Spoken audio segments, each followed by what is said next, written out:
Initially, she sidestepped my questions about abortion. Instead, she took me to meet a woman who now obtained contraceptives from the clinic.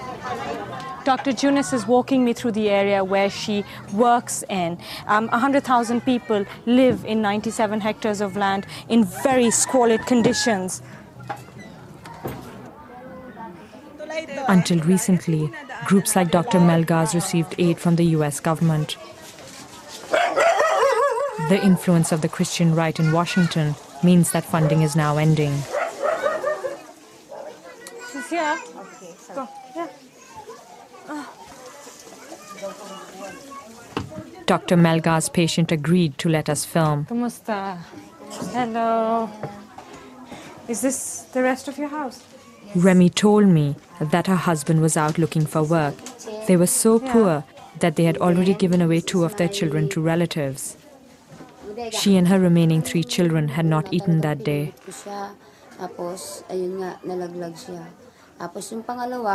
Remy has had 2 attempts at abortion where she tried to induce the abortion by massaging her own abdomen. That didn't work, so she gave birth each time to a son. The 3rd time around, when she was 4 months pregnant, she took bitter herbs, threw herself out of a window. When that didn't work, she continued to massage her abdomen. And one day, she felt her water break and blood come flowing down. She blacked out because of the pain.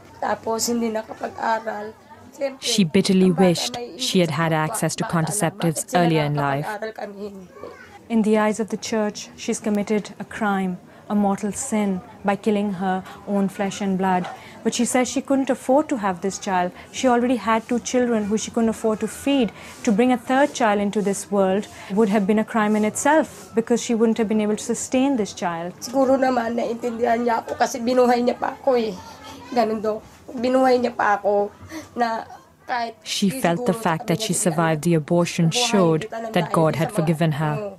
Ganun siguro kaya eto ako parang pangalawang buhay ko na.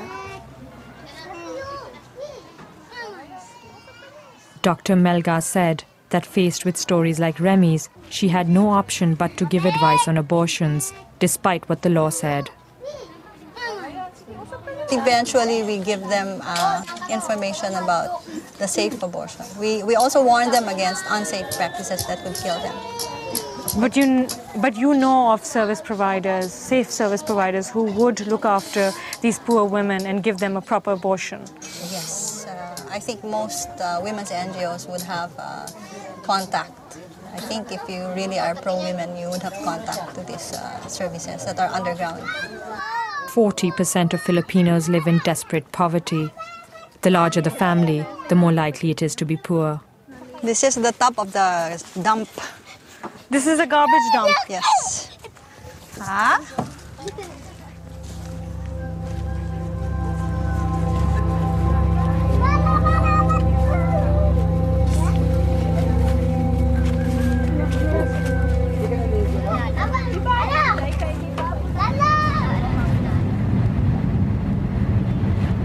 We've been trying for days now to find a helot, a traditional midwife who provides induced abortions to poor women.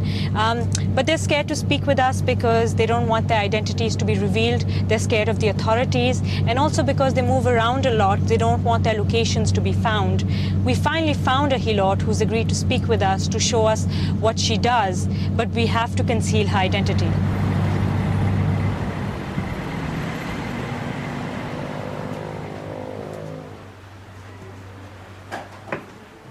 In Manila, there are hundreds of these helots. They charge £7 a session.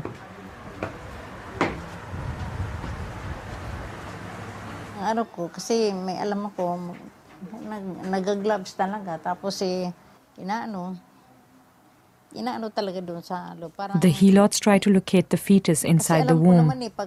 She says it's like a chicken's egg, and as soon as she feels it, okay, she turns it, puts her hand inside and pulls it out. The water breaks and blood comes gushing out, and most women, of course, scream in pain because it is a very, very painful procedure. Sometimes it takes 3 or 4 sessions to abort the fetus. Ganyan. Hindi mo na hindi kasalanan sa Diyos yan na tutulong ka kung Despite being a devout Catholic, she considers what she's doing to be correct. She says it's also part of her religion to help those who are in pain, to help the poor, to help those who suffer. nahipo lang ba. Most of her patients accept they will end up in hospital. As a woman, I can't even imagine the pain that some of these women who are getting these induced abortions have to go through.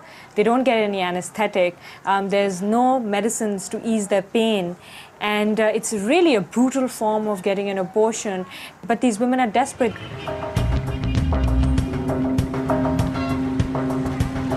For women who can scrape together 60 pounds, there is another option.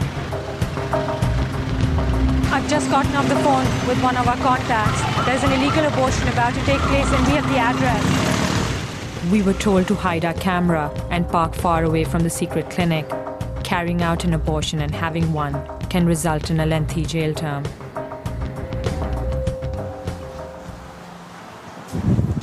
This is a tiny little 2-bedroom apartment in a nondescript building in a middle-class neighborhood. Nobody could ever guess that there's an abortion clinic here. We'd been warned that the abortion would be very distressing. Inside, there was a terrified 17-year-old. This young woman has a 3-month-old baby and she's already 8 weeks pregnant, so she's opted for an abortion. She's obviously very nervous. She told us she wanted people to see what Filipino women had to endure. She says she didn't have any other choice. She already has one child and she can barely afford to feed that child. How did your parents react when you told them that you wanted to get an abortion? It turned out that an underground support group had paid for the procedure. This young woman's father doesn't want her to have an abortion. Her mother has agreed, and that's why she's at this facility. When she goes back home, she's just going to tell her father that she wasn't pregnant. That was a false pregnancy alarm. The woman preparing to carry out the procedure was medically unqualified. She picked up the technique working with a doctor who carried out illegal abortions. Despite her lack of qualifications, she also administered anesthetic. The abortion began.